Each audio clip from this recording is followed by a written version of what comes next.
Welcome back to the December edition of Conversations with Archbishop Kurtz, the second segment. And we have a crowd here. It's a beautiful edition. We're going to talk today about the whole process of parish discernment that 80 of our parishes went through. Let me introduce the first who will be helping us learn more about it. First of all, Laura Zoeller. Laura, you have been working with the church for many, many years, but for the last year you have been the Associate Director for Youth Ministry. Yes. And so thank you. Thank you for your presence today. We appreciate that. Deacon Greg, you and your wife Shirley, of course, have been longtime members in Meade County of both Saint Mary Magdalen and Saint Theresa.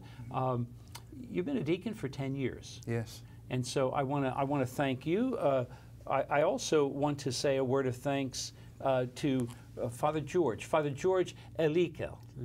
I've been practicing that for a long time. Father George, you have been a blessing to us as a Carmelite of Mary Immaculate. I know you were ordained a priest in 2003, and so 15 years, and for the last 5 years, since 2013, we've been blessed with your presence. You're now the pastor of both Saint Mary Magdalen and Saint Teresa's. Just in October, we had the 200th anniversary of Saint Teresa's in Rhodelia. So we're excited to talk to you. We'll use our time well. So people maybe don't know a lot about the Parish Discernment Program. Laura, you agreed to be a facilitator, to come into the parish and help manage the process. Tell us a little bit about how you prepared for that. So Archbishop Kurtz, first of all, we had a little training workshop with the two directors from the Archdiocese who were over the whole process, overseeing it. And of course we had familiarized ourselves with your pastoral letter. We went in for the workshop and they went through the process with us to help us to understand what our role would be as facilitator, not to give ideas, but to help discern the ideas from the parishioners for each parish. And in many ways it was, the whole focus was, what is God's hope for the parish? Exactly, what's God asking? yes. I remember we had that dinner. I think it was our way of thanking you all. And but I learned so much from the various facilitators, including yourself, on what you went through in preparing for that. That's a real gift to be able to facilitate. And if you look at the process itself, Deacon Greg, what was it like? What was the, as you recall it, how did the process unfold, and what did you think of it? Well, it really was very exciting and very interesting. And Father George and I talked about how to actually proceed with that. And so we sat down. Of course, my day job is a sales job, so we made a list. His job is sales too. Yes, that's right. Right. Yeah, both. But so we developed a prospect list. We, instead of making announcements or put it in the bulletin, and we had 10 or 20 or 30 people we were going to call. Okay. So we did that. And to my surprise, when we went through that list, there wasn't but 2 people that were unwilling or unable to serve. Wow. And mainly because they just couldn't. So that, when we went through that process, then I knew this is going to work, because they were excited about being a part of that process, that the church is asking them to be a part of the groundwork that we're laying in the discernment process. So we were really excited about that. And part of it is celebrating what you already are, isn't it? Exactly. And you had that so well in your pastoral letter. Christ is there. We just have to, as Luke says, see, ask, and knock, and expose him. And I think that's what the process has done. And one of the things we were really encouraged about was the young adults.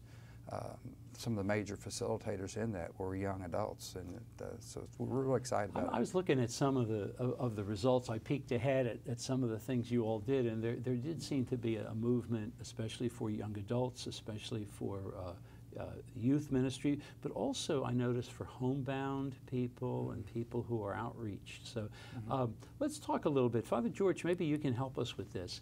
What do you see as rising to the surface? I mean, I still early. I know that the process of discernment is not meant to be, well, we did that, now we'll do something else, that it's an ongoing process.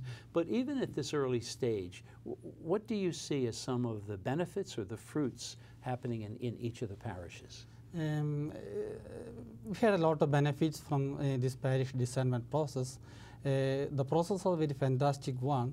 It was well organized, and we categorized different levels, familial, as in the No, so you have different categories. So you have different people who have, in other words, you mentioned there were young adults, there were people coming from families, from young families. I know you have a lot of young families and active. we are, especially when we come to formation education, we are targeting 3 areas. First, adult catechesis. We have Mass on Wednesday evenings. Right after the Mass, we have 15 minutes adult catechesis. So that will help the... You do that right in church? Yeah. I see. So people stay after Mass is ended. Oh, very good. Mass. That will help them to learn new things. At the same time, it will help them to brush up the faith they have received before. Oh, very good. Then second, we are focusing our young families, young married couples. They are the future of the parish. They are the foundation of the church. They are the first teachers of faith. Thirdly, for their own children. Yeah. Thirdly, we are focusing our elderly population. So we are planning bi-monthly social gathering for them, including food, conversation, and sharing their wisdom, because they are wise people. So I've never been there that you didn't have food. I mean, I love both parishes. I love going to both of them. They really are very active. People take ownership, I think, in their parishes. In Meade County, I mean, it's really been a blessing. They love you too. They are proud of their church. Well, they're proud of their church. They're proud of their pastor, and we're very proud of them. Of the various things that are happening then as you move forward. You mentioned some outreach, because one of the things we talked about is a parish that doesn't move out of itself can die if all we think about it are ourselves. But I was really happy to hear you say, well, who's not at the table? And I think you talked about people who are homebound. Was there talk about people who maybe have been a little distant from the church, how we reach out and encourage them? Is any one of you, did that come up at all? That's a process, that's a journey to holiness. So we have to target all our parishioners to welcome into our parish. So the church is their church, so So the job of welcoming is for everybody. Everybody. Everybody. That's good. Yeah. And that comes through very, very well, yeah. Yeah. Deacon Greg, you've been there for really your whole time as a deacon, and even before that. Yeah. So you've seen changes occur. What do you see as some of the fruits that could occur from this process? Well, I think one of it is the church will take over ownership of their faith instead of relying so much on Father George or on myself. Just a couple of weeks ago, we had one of our ladies that does jail ministry, and she spoke after our Wednesday evening Mass. No. This is what Father George was talking about. And she was so passionate about her outreach there.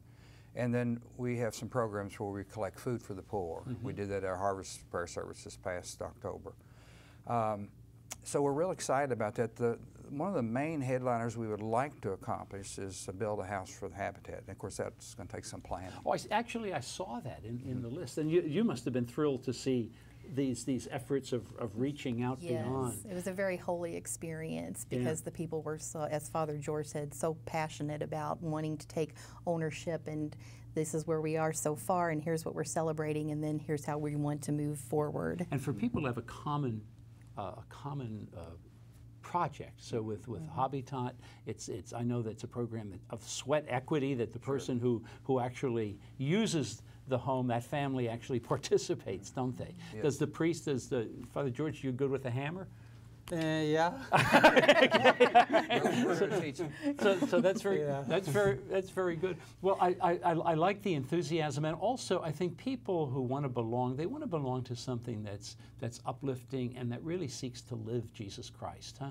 And so I hear that. I hear you're preaching, you're having opportunities for people to deepen their faith, but also to reach out. And I don't know who said it. One of you talked about the fact that, I think you said it, Father George, that many of the young families who are having children, they need support because they're passing that gift of faith onto their child. Correct. They are the first teachers of the faith. First teachers of the faith. Yeah. Yeah. So we are focusing that group in our parish in a special way. Yeah. Yeah. Well, both parishes, Saint Mary Magdalen and Saint Theresa in Rhodelia, are both very fine parishes.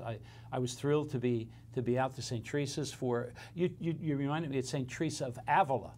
Yeah, so I remembered that for the sermon, and so that was a nice celebration 200 years ago. There's great roots. Mm-hmm.